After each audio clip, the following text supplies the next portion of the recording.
Right. Okay, hello, welcome along. This is episode 125 of the Influence Podcast. I'm excited about this one. I've been looking forward to this for some time now, and there's a reason for that because we have a very special guest. And so today I'm excited to introduce Dr. Michelle Mazur. Now, she wants to know, this is a great start, she wants to know what makes you angry. Working with brilliant business owners who are shaking things up, but having trouble talking about it, she combines the tools of successful social movements with the qualitative research skills that she earned in her communications PhD. By getting clear on both what they stand for and what they're rebelling against, she helps her clients craft a powerful, captivating message that has audiences flocking to hire them and are desperate to spread the word. Dr. Michelle Mazur is the author of 3 books, including the newly released 3-Word Rebellion, and the host of the Rebel Uprising podcast, and the co-host of Duped, the dark side of online business. Michelle has been featured in Fast Company, Entrepreneur, and Inc. She founded Communication Rebel, in part because she thinks nothing is more heartbreaking than watching someone who could change the world fail just because they took 30 rambling minutes to explain what they do. We're going to talk more about that shortly. And she knows that having a clear and captivating message is the key to reaching the people you could help the most in a way that is powerful and feels effortless. How exciting. What an incredible introduction. And welcome to the show, Dr. Michelle Mazur. Welcome to the show. Thank you, Jake. I am thrilled to be here. This is awesome. I'm so excited about this. The first time I read through the introduction, I had a real good chuckle to myself because this just the idea of people kind of 30 rambling minutes to explain what they do. And I know exactly what you mean. I know exactly what you mean. So I just love it. We're gonna let's go straight there if you don't mind. I'm going to go straight in there. And how did that even come about? Where did the idea of this kind of heartbreak and frustration of people trying to introduce themselves and what they do come about? Yeah, it's so one of the things that I see in my business all the time is my clients tend to be brilliant. They are experts. They have years of experience doing what it is they do. They are highly skilled, and yet they are often passed over, overlooked, and ignored. And part of the reason that they are passed over, overlooked, and ignored is because they can't communicate the value of what it is that they do. They don't know how to summarize, like create a message that actually resonates with another person who's not an expert and what it is they do, but really demonstrates like why their work matters. And so I see these people, they're usually doing something innovative in their industry. They're shaking things up a little bit and they struggle because they simply don't have a message. And they're the type of people who are like, if I can get someone on the phone with me, I can definitely close the sale. It's getting them on the phone in the first place, which is that, 30 rambling minutes, because as a marketer, you know that that's not going to work very well in a space where we are just starved for attention. And so I see it over and over and over again. And so I've just made it my mission to help those fantastic business owners who are getting tremendous results for their clients articulate what it is they do so that they can market and reach the people who really need them. Yeah, yeah, I love that. I love that. You've touched on something which I certainly see it with our clients as well, and it resonates very much with me as well. Is as you say, the people you're working with are experts. Like they're really good at what they do, and it seems such a shame that so many people who have such great quality and skills and assets miss out on their audience because of the way that message is kind of put across. Um, how how did you even discover that this was your superpower, if you like? How did this come about? So it's really funny because my love affair with communication actually began in the 10th grade when I was taking a public speaking class. And oh my gosh, Jake, I sucked. Like, I was always the type of person who was really shy, who didn't like to stand out, didn't like to get attention. And getting up in front of that room, in front of the boy that I liked, who sat in the first row, was terrifying. Like, my knees knocked, my hands were shaking, I was stammering all over the place. And even though it was so painful, there was this little voice in my head that was like, you need to master this skill. You could Yeah. be good at it. And so I did what you do when you want to master a skill. I decided I would do it competitively and joined the speech and debate team because there's nothing like getting your butt kicked every Saturday morning to hone your skills and get you over your fear. And from there, it really blossomed into this. I was always passionate about speech and debate. I thought I wanted to be a music major, and then I took an intro to comm class, and I was like, "Oh my gosh, this is it. Like, this is what I want to learn. This is what I want to do." And that intro to comm class eventually led me to a PhD. I was a professor for a brief stint. And when I came out into, well, I was in corporate for a while too. We'll just skip over that horrible Okay. experience, even though it taught me a lot about business, and I'm glad I did it. Yeah. What I would always see is that in corporate, I knew messaging was really important to the organizations because I ran message testing for Xbox, and they would spend millions of dollars making sure that their message was right before Right. a launch of the Xbox. And then I came into the online space and I'm like, why is everybody using swipes and templates and formulas and cookie cutter stuff? Don't you realize you sound like everyone else and you're not actually communicating? You're not like standing out and being different. And to me that was like, oh, is that how it's really done out here? I don't know if that's going to work for people. And what I saw is it didn't really work for my people, those experts, those people who are doing something innovative and different. Like, a swipe and template could never like encapsulate their brilliance, the change they were creating for their clients. And also there was a lot of manipulative stuff in those templates that my people always felt a little put off by, that Yeah. it just felt icky and gross. So it was, it's been like, oh gosh, like over 25 years on this journey with learning all about communication and just really honing my own expertise and doing my own research when I was a professor. And that's really brought me to this point where I can expertly help someone like go through all of the ideas that are in their head and really help them find their core message, their 3-word rebellion. Perfect. You literally, thank you so much for that. Like that background and overview. You've literally teed up the perfect question, which I was just about to ask, which is about the 3-word rebellion. But I can't help myself, and I'm sorry, I do apologize in advance, but you mentioned about the corporate, and then you said, I definitely don't want to go there. I almost can't help myself when somebody says that. Because as you said, there was lots of learning that came from that. Mm-hmm. When you could I just ask, when you left corporate to pursue your own business, what were how maybe a silly question, but how easy was that, in the sense of you knew it was something you wanted to do, or was there a bit of anxiety around that? Were you leaving something that was quite secure?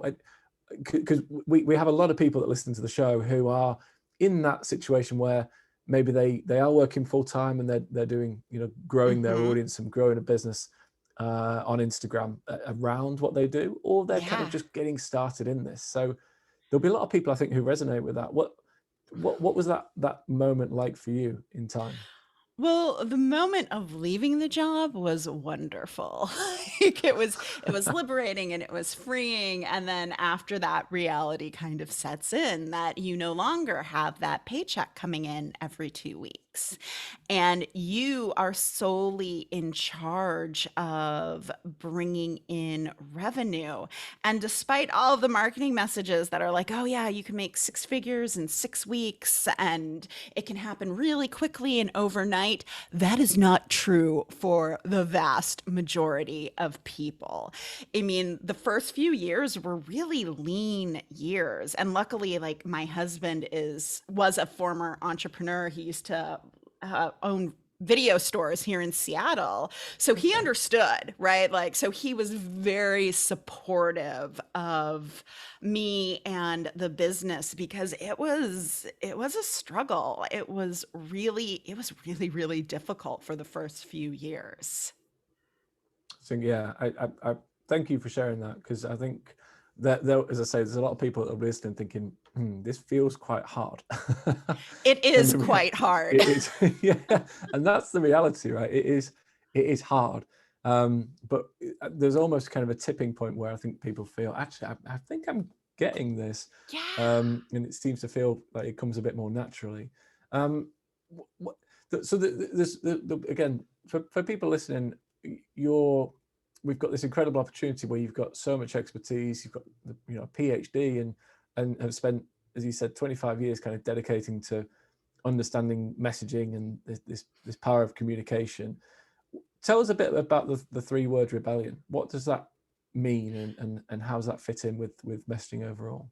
Yeah, so the three-word rebellion is a message that is 2 to 5 words. And it really encapsulates the change that you want to create for your audience. And I always think about this like this is the core message that you want to be known for, that is easy to spread by your audience.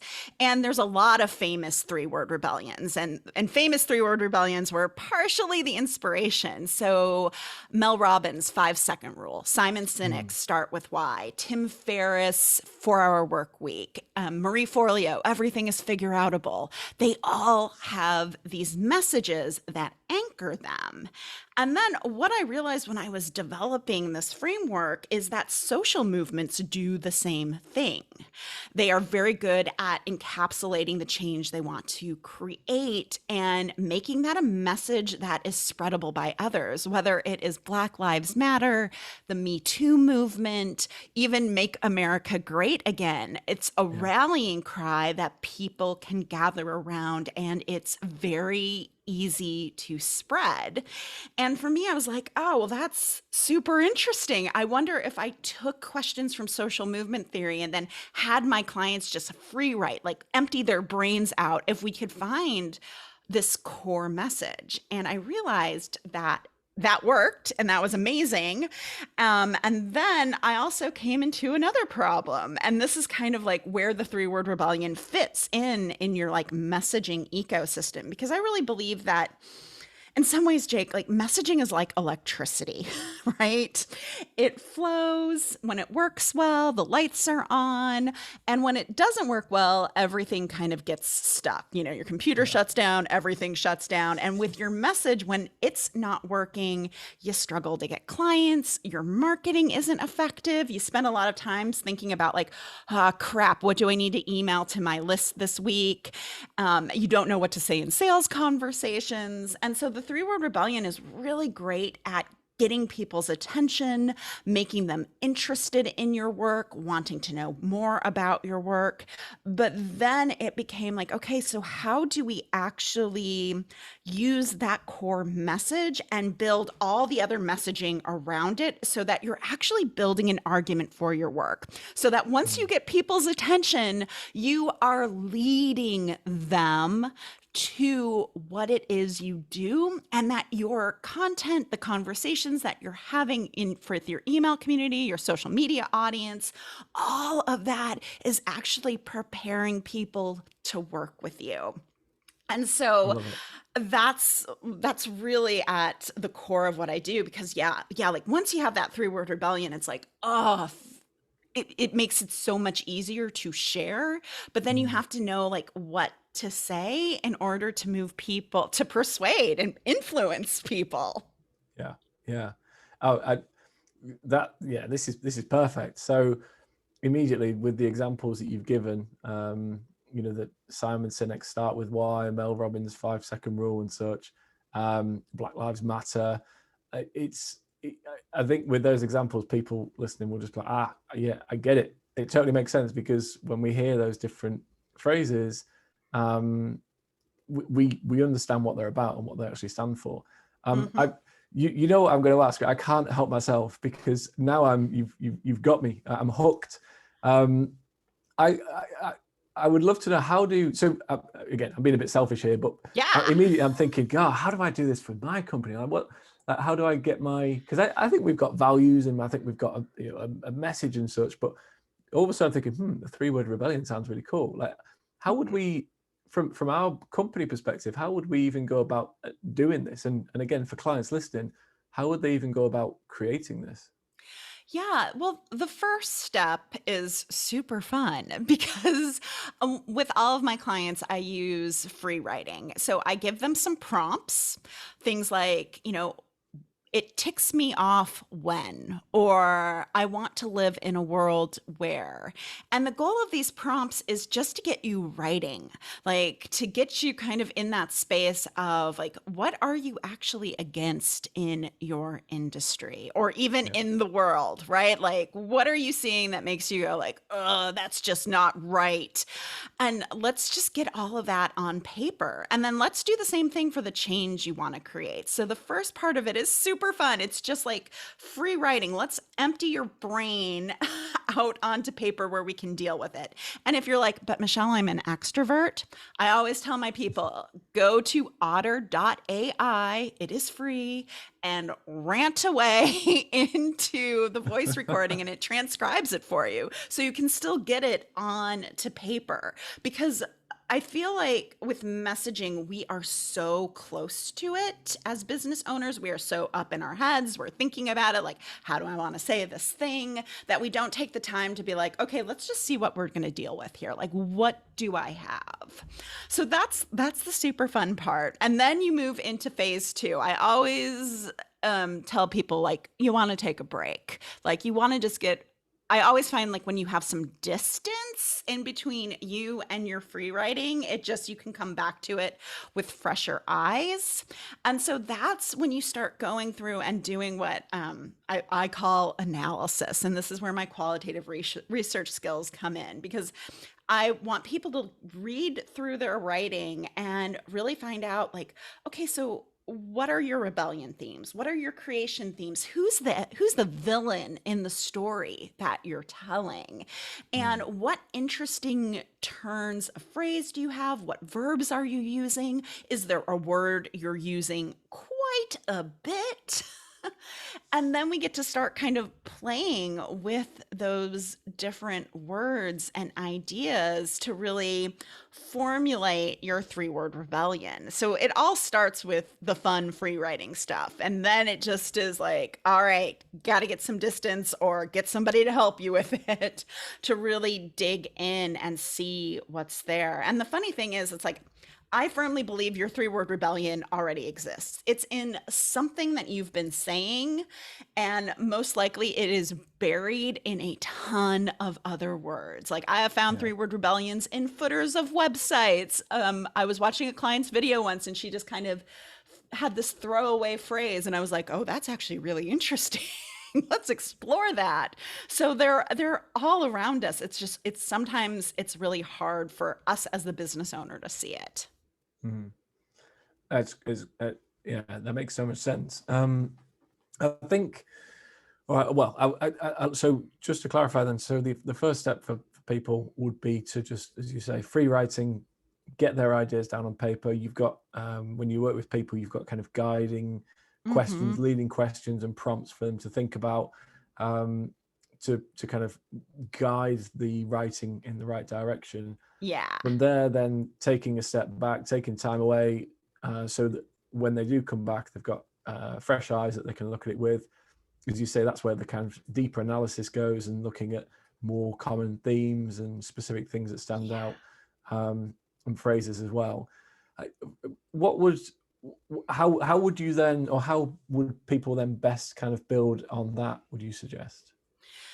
Yeah, so once you land on the three-word rebellion, what ends up happening is there's more free writing for you to do. Because I had this experience when I actually named the process I was doing the three-word rebellion.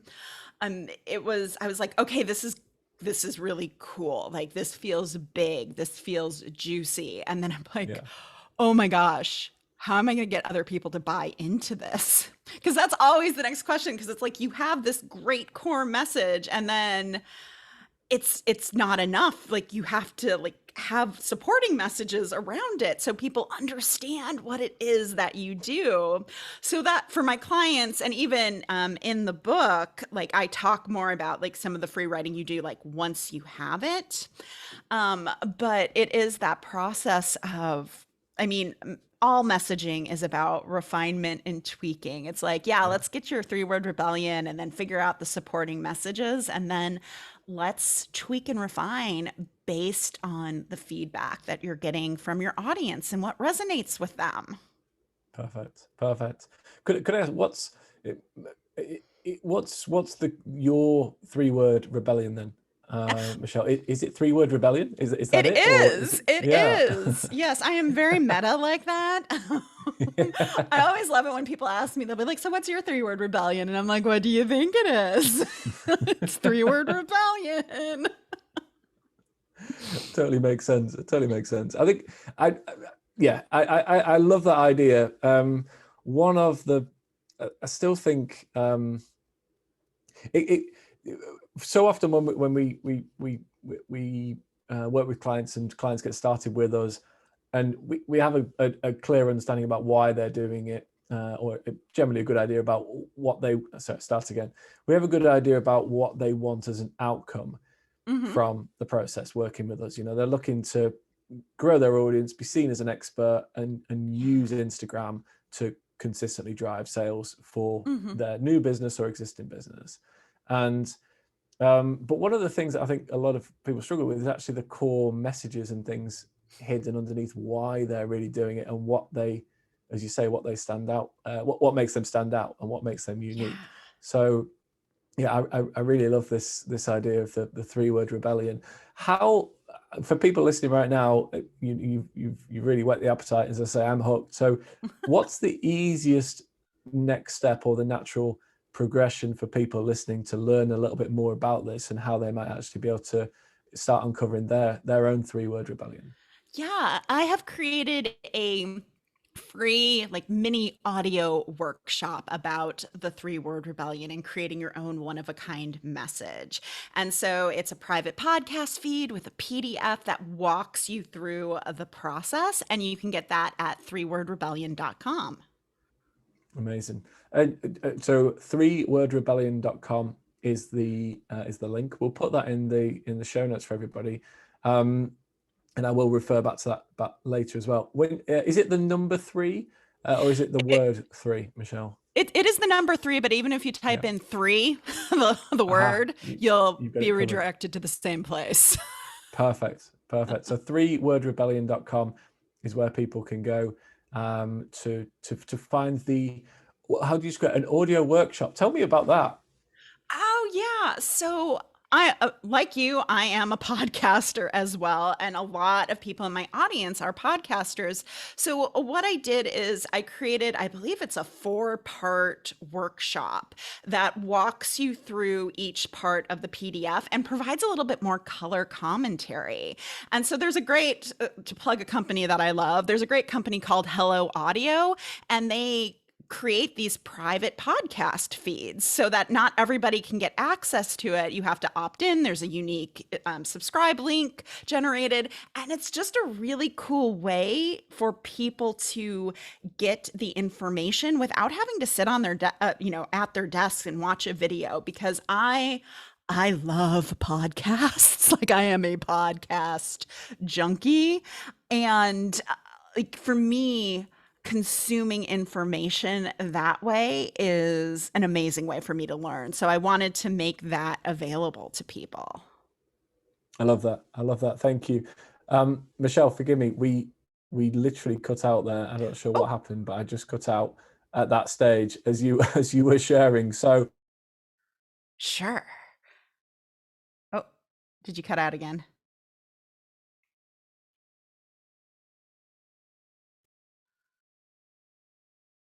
Uh-oh.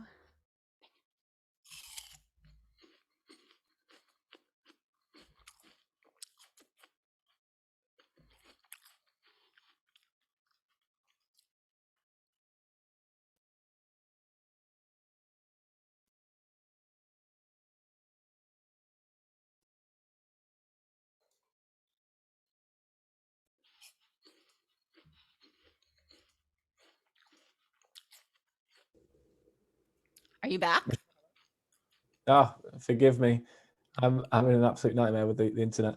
Um, everything was perfect up until so I asked the question, but then I missed the answer completely. Oh, okay. So Um, do you want to just ask the question again and then we can just take it let from there? let let me ask the question again, and I'll cut up that little bit, and then we're good to go.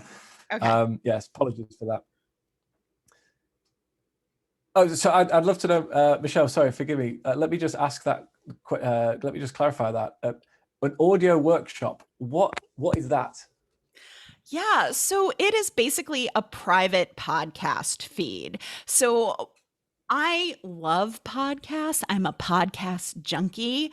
And I realize that many people in my audience, probably like many people in your audience, also love podcasts. So for me, it was like, how can I deliver this taste of the three-word rebellion in a way that gets people excited about it and helps them actually do the PDF, the playbook that comes with it.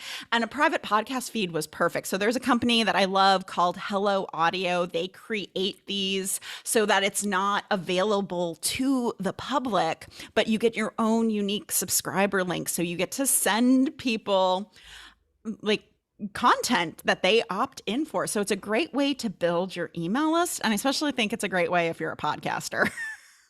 Oh, that's really cool. That's really cool. Just tell me that link again.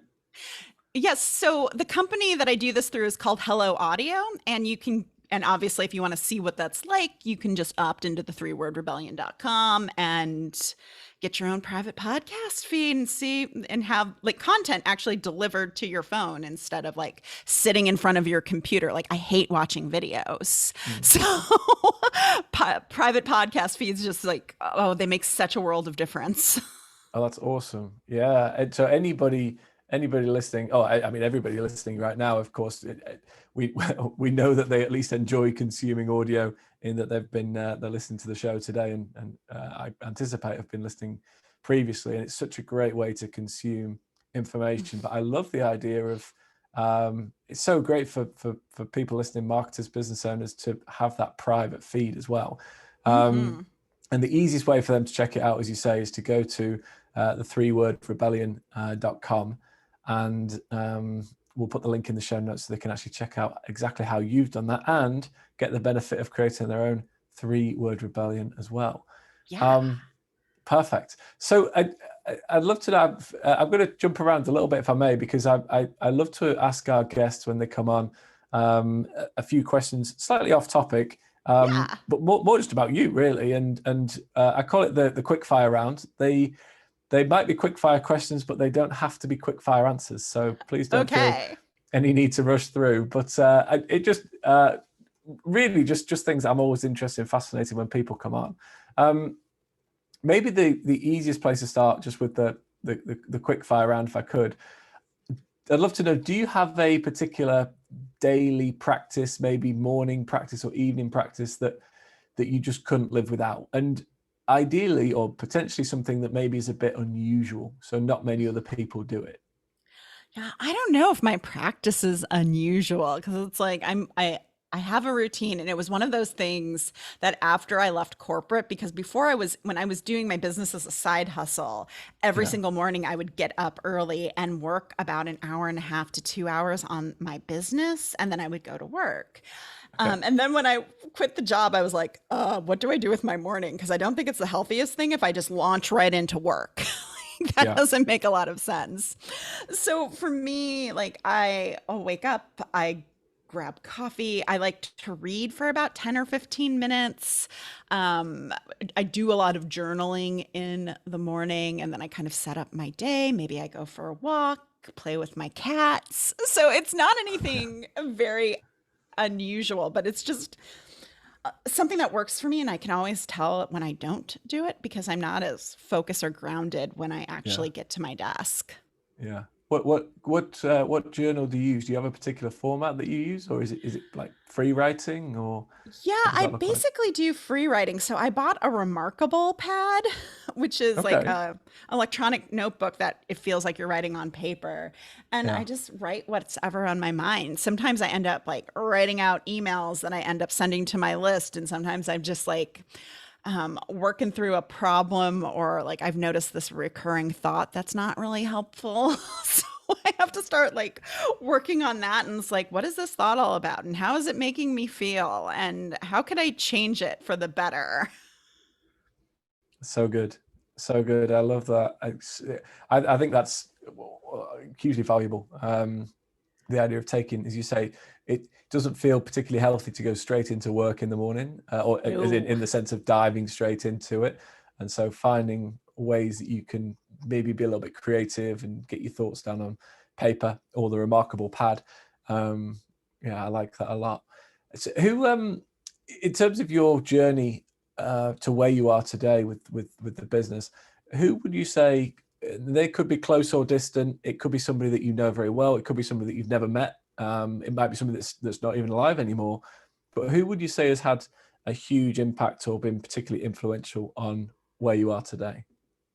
When I think about this, like, I do not think I would be on this path if it wasn't for my master's degree mentor, Dr. Pamela Cobflesh, because I was on the speech and debate team in college. And, when you're on the speech and debate team, you're always in the communication department. Like, you are a fixture Yeah, there. yeah, And so all the professors knew me, but she was one night, I was like in the hallway and she's like, "Hey," and I never had taken a class from her. Never, like never had a class with her. She's like, "Hey, Michelle, can you come to my office? I just want to chat." And it's like 9 o'clock at night. And I was like, "Okay, like what is this about?"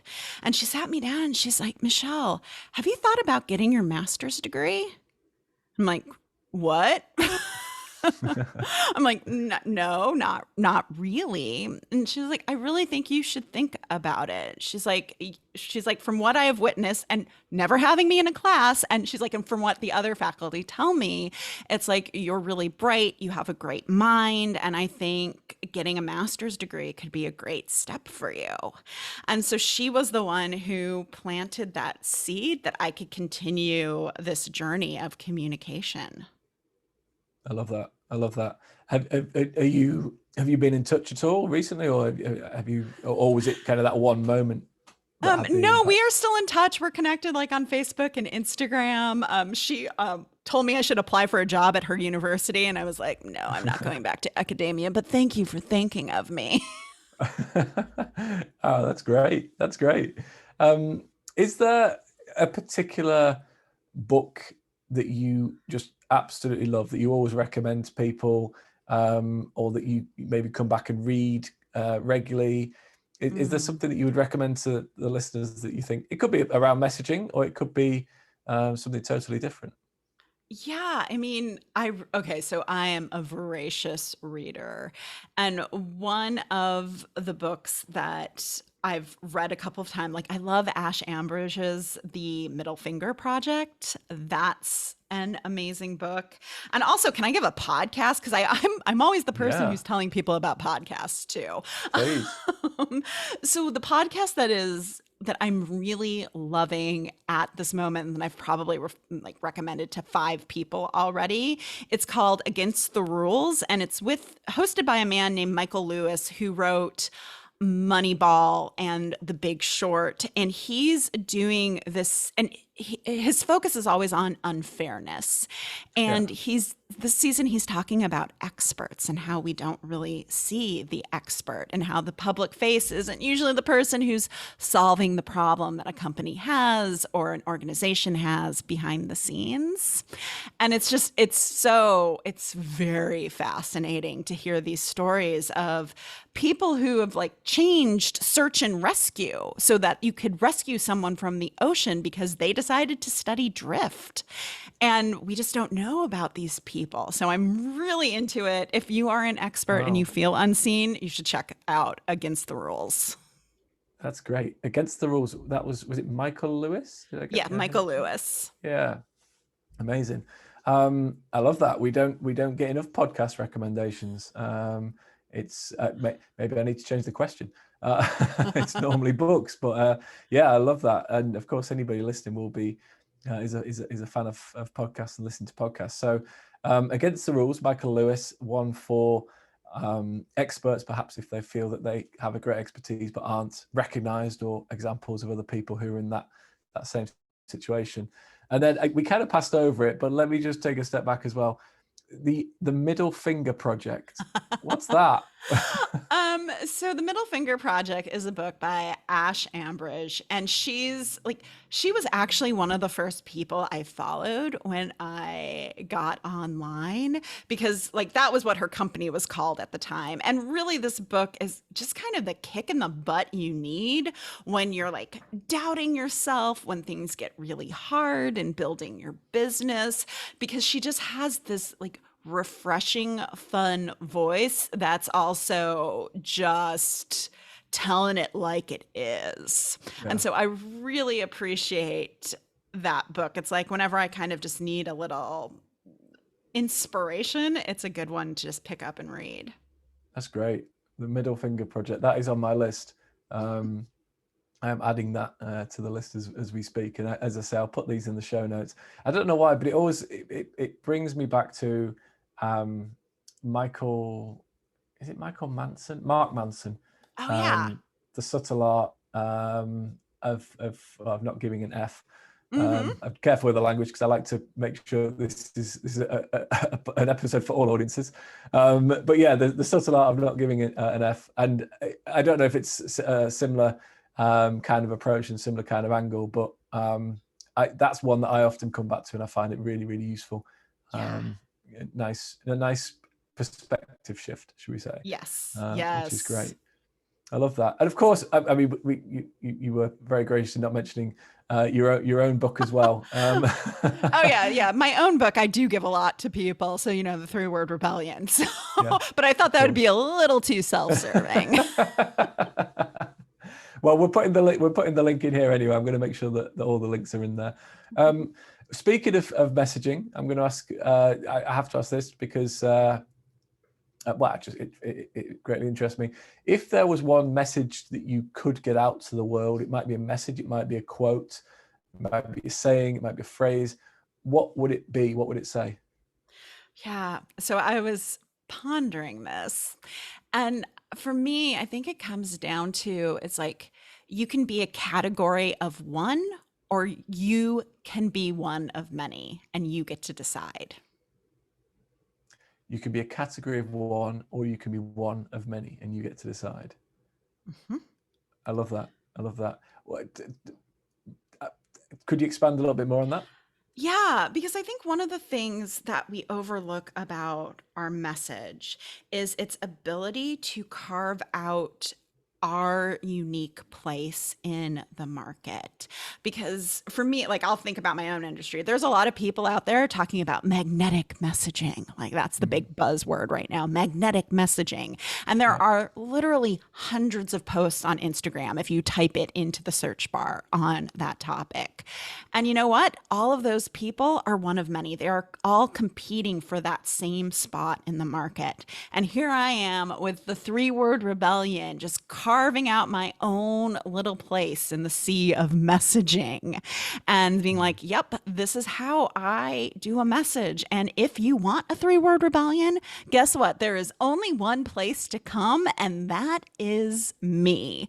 And I think that is it's the power of communication that we don't realize, because how we communicate is actually how we carve out our unique spot in whatever industry you're in. Yeah, yeah, I love that. It literally makes you a category of one, right? Mm-hmm. And yeah, for people, as you say, for people to get their 3-word rebellion, they have to come to you because you're the expert. It's what you've created. And it's essential for people's messaging, so they're not missing out on their clients and customers. Let me. I'm very conscious of time, and this was actually flown by. There's so many more questions I've got, but I'd love to know. I always ask this question, Michelle, at the end of every episode for our guests. The title of the show is Influence. I would love to know, what does the word influence mean to you? Well, to me, especially with my background in communication, it means persuasion, right? It means leading people, building an argument for your work, leading people to your work, helping them get ready for your work. Because to me, that's what all marketing is just helping people to decide whether they want to work with you or not, whether they want to follow you or not. And to me, that is influence. I love that. Thank you so much. I almost don't want to add any more onto that because I think you've just absolutely hit the nail on the head there. If you would please, Michelle, just remind everybody again where they can go to get their own 3-word rebellion, and where they can go to learn more about you and how you may be able to support them with their messaging. Yeah, so you can always go to 3wordrebellion.com to get the mini audio workshop. You can also buy it wherever books are sold online. And if you want to connect with me, I'm over at drmichellemazur.com. And also, if you just want to slide into my DMs and tell me what you took away from this show, you can head on over to Instagram, where I am at Dr. Michelle Mazur. Perfect. Thank you so much. I can't begin to describe how pleased I am that you mentioned connect with me on Instagram. I figured, your audience. Yeah. Not enough of our guests do that. So I'm genuinely delighted that you've done that. Thank you so much, Michelle. I've had a lot of fun, and the thing, this is why I love doing these interviews as well, but I've learned loads as well. I know my next steps. I'm going to head across to 3wordrebellion.com and take a listen to this, the audio there with the resources. I would highly encourage everybody that's been listening, if you got this far through the show, then it's an absolute no-brainer to go and do that, and do connect with Michelle on Instagram as well. Michelle, any final thoughts, words, just anything you'd like to share with the audience just before we wrap up today?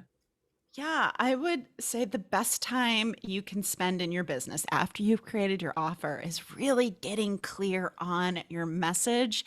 It's going to make everything you do so much easier, from marketing to writing copy to pitching yourself for podcast. So focus on creating that message that really resonates with your people. Perfect. Thank you so much. That's an action step for me as well after this, for sure. I love that kind of thing, and I'm definitely going to go and do that as well. Michelle, thank you so much again for joining us on the show. I'm greatly appreciative of your time. I certainly don't take it for granted. For everybody that has been listening, I truly believe and trust that you've taken lots from this. Please do go ahead to 3wordrebellion.com and connect with Michelle on Instagram as well. Michelle, thank you for joining us. Thank you for having me. It's been fantastic. Amazing. Absolute pleasure. For everybody listening, thank you for joining us as well. Do go ahead and get access to all the links that we've shared today, plus the books, plus the other podcasts that we've recommended. Have a fantastic day, rest of your day, and I look forward to seeing you in the next episode. All the best. Look after yourselves. Take care. Bye-bye.